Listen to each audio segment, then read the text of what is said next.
Mais alors les gars, je suis content de vous retrouver dans cette nouvelle vidéo débriefant de la victoire du Barça, victoire 4-2, victoire extrêmement importante pour une équipe comme le Barça. C'est un match que le Barça devait gagner et le Barça l'a gagné avec un triplé d'un jeu comme Ferran Torres et Lamine Yamal, il nous a fait le show aujourd'hui. Alors les gars, c'était un match extrêmement important pour une équipe comme le Barça et le Barça a répondu en fait en présent. Mais les gars, c'était pas de la meilleure façon possible parce que le Barça a tout de même encaissé 2 buts dans cette rencontre.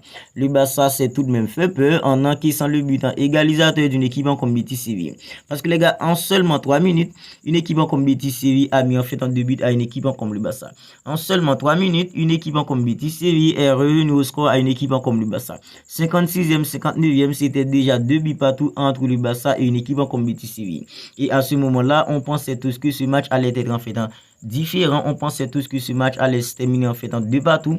Mais les gars, le Barça a su bien réagir à la fin avec Joao Félix en 90e minute de jeu qui a mis le 3e but pour une équipe comme le Barça. Et 2 minutes plus tard, Ferran Torres qui était tout simplement dans son jour sur une super passe en jeu comme Lamine Yamal, il a mis en fait dans le 4e but pour une équipe comme le Barça. Il a claqué son triplé et il a permis à une équipe comme le Barça de battre une équipe comme Betis Séville aujourd'hui 4-2. Et les gars, c'était un match un peu plaisant, c'était un match où il y a en fait dans du spectacle, c'est qu'on n'a pas vu depuis un bon bout de temps du côté de Barça. On a vu un peu en fait des spectacles aujourd'hui du côté de Barça, mais les gars, il y a eu aussi des petites choses en négatives de la part d'une équipe comme le Barça. C'est vrai, on a retenu beaucoup de choses positives, mais les gars, il y a aussi des petites choses en fait en négatives qui s'est passé du côté de Barça dans cette rencontre. Alors, on va parler d'abord des petites choses en négatives, puis à la fin, on va s'attarder un petit peu sur les choses en fait en positives qui s'est passé dans ce match aujourd'hui entre le Barça et une équipe comme Betis Séville. Alors les gars, pour ma part, c'était tout simplement inconcevable de voir le Barça largement supérieur à une équipe comme Betis Séville comme ça, un Barça qui se portait vers l'avant, mais Robert Lewandowski était tout simplement presque invisible pour une équipe comme le Barça. Franchement les gars, c'était tout simplement inconcevable pour moi. Alors les gars, Robert Lewandowski, il se plaignait parfois en disant que ses coéquipiers sont tout simplement incapables de lui donner de bons ballons. Ses coéquipiers sont tout simplement incapables de le mettre à l'aise.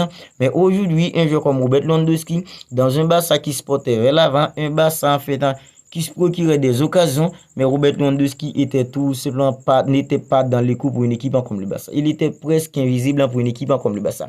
Alors les gars, le but que Ferran Torres a inscrit, le premier but d'une équipe comme le Barça, le but d'ouverture du score, c'est plutôt un joueur comme Robert Lewandowski qui aurait dû être dans cette position. Parce que le Barça était en train d'attaquer, un joueur comme Robert Lewandowski en tant qu'avant-centre, il aurait dû être dans l'axe d'une équipe comme Betis Séville. Mais les gars, c'est plutôt un joueur comme Ferran Torres qui était dans cette position. Parce que Robert Lewandowski, lui, il était tout simplement pas dans les coups aujourd'hui pour une équipe comme le Barça. Xavi Hernandez, en fait, lui a envoyé un message. Xavi Hernandez a vite compris que Robert Lewandowski n'était pas dans les coups. Il l'a sorti et l'a remplacé par un joueur comme en fait dans Victor Roque.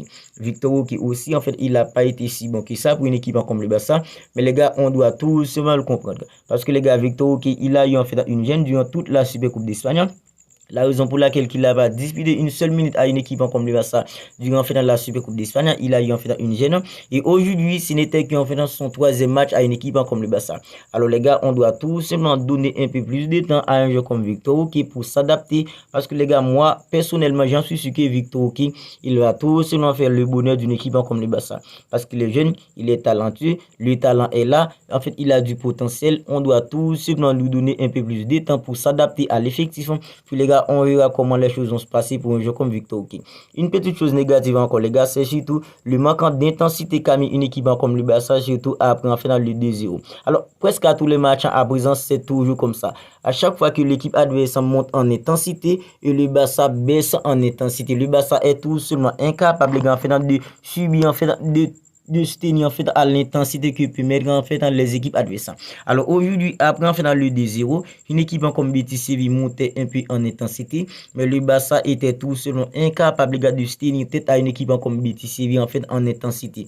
Voilà pourquoi après en fait dans le but de réduction du score d'une équipe comme Betis Séville, alors j'ai regardé en fait dans le match avec des potes, on était tous sûrs qu'une équipe comme Betis Séville allait inscrire en fait dans le but égalisateur parce que à présent c'est toujours comme ça à une équipe comme le Barça, c'est presque toujours comme ça, à chaque fois que l'équipe adverse monte en intensité, le Barça baisse en intensité. Quand le Barça ne peut tout simplement pas tenir tête à l'équipe adverse en intensité, l'équipe adverse arrive toujours à perforer la défense d'une équipe comme le Barça, puis en fait à mettre en but. Voilà comment ça s'est passé aujourd'hui, mais heureusement Ferran Torres, lui, il était là. Heureusement que Joao Félix, il a fait une très bonne entrée pour une équipe comme le Barça. Alors dans cette victoire aujourd'hui, dans les choses en fait en positif, comment ne pas parler d'un jeu comme Ferran Torres, un jeu qui est hyper critiqué dans toute la communauté d'une équipe comme le Barça. Parce que quand Ferran Torres en fait n'est pas bon, toute la communauté du Barça en fait se fait le plaisir en fait pour le critiquer. Mais aujourd'hui les gars, c'était tout selon son jour. C'était tout simplement son jour parce que les gars, il a mis un triplé. Il n'a pas inscrit un seul but. Il n'a pas mis les gars un doublé. Il a inscrit un triplé. C'est ça en fait en Ferran Torres, le requin a fait aujourd'hui. Alors le premier but, c'est vrai, il a eu en fait un peu de réussite les gars. Mais le deuxième but les gars, Lamine Yamal a perforé la défense d'une équipe comme Betis Séville.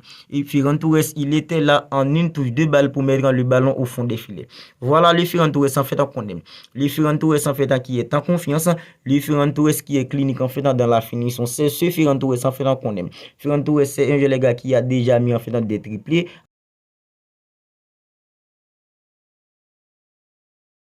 C'est un joueur qui a déjà marqué en fait beaucoup de buts à une équipe comme Manchester City. Mais les gars, c'est tout ça. Un problème en fait de confiance qu'a Ferran Torres au Barça. Aujourd'hui les gars, il était en confiance et les buts en fait qu'il a mis les gars, on a ressenti que Ferran Torres, il est en confiance les gars, il est en confiance. Le deuxième but c'est tout selon un joueur qui est en confiance, qui peut mettre le ballon au fond des filets en une touche comme ça. Lamine Yamal lui aussi, il était tout seul dans son jeu aujourd'hui, c'est vrai, il est pas buteur, mais les gars, la façon dont il a perforé la défense d'une équipe comme Betis Séville, les gars, c'est surtout la passe qu'il a donnée à un jeu comme Ferran Torres, les gars, pour en fait dans le quatrième but. Franchement, Lamine Yamal, on dirait que ce petit, il a un QI en fait en football extraordinaire.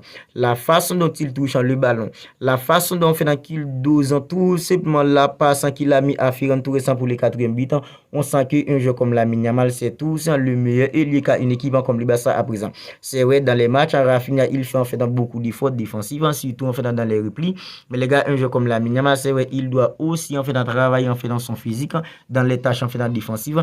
Mais les gars, dans la percussion, franchement, Lamine Yamal, dans la vision, il n'a rien à voir à un jeu comme Lamine Yamal. Il n'y a rien à voir entre Lamine Yamal et un jeu comme Rafinha en termes de percussion, en termes de vision de football. Surtout, les gars, la façon dont que Lamine Yamal peut tout simplement faire mettre une passe millimétrée à un coéquipier pour inscrire en fait un but, il n'y a rien à voir entre un joueur comme Lamine Yamal et un joueur comme Rafinha. C'est vrai, Rafinha, il a déjà sorti de très bons matchs à une équipe comme le Barça. Mais aujourd'hui, franchement, les gars, si je dois choisir entre un joueur comme Lamine Yamal et un joueur comme en fait Rafinha, moi, je choisis en fait dans les yeux fermés un joueur comme en fait dans Lamine Yamal. Parce qu'aujourd'hui, Lamine Yamal, il nous a sorti, les gars, un match en correct, tant qu'il était en fait en percutant, tant qu'il était en fait dans son jour, et les gars en fait la passe qu'il a mis à un jeu comme Ferran Torres pour lui en fait dans le quatrième but, c'était tout ça extraordinaire. Il aurait pu être en passe 2 ou 3 reprises dans le match si un joueur comme Robert Lewandowski était beaucoup plus lucide devant pour une équipe comme le Barça. Collectivement les gars, il y a encore des choses en fait à travailler. Parce que en fait dans la défense d'une équipe comme le Barça, surtout en fait dans Inaki Peña, franchement les gars, on a attendu qu'un jeu comme en fait un Marc-André ter Stegen en fait dans soit de retour parce qu'Inaki Peña il est pas du tout en fait rassurant de plus en plus les gars. Aujourd'hui les gars, en fait, il hésite en trop, quand il faut sortir en fait il hésite en tout le temps. Le Barça a encaissé en fait dans 2 buts. Aujourd'hui, c'est pas uniquement la faute d'un jeu comme en fait Inaki Peña, mais on voit que Inaki Peña, il n'inspire pas trop de confiance. Un jeu comme Koubassi les gars, 16 ans, défenseur, il a fait un très bon match pour une équipe comme le Barça, c'est à féliciter. Un jeu comme Pedri, il était dans le coup.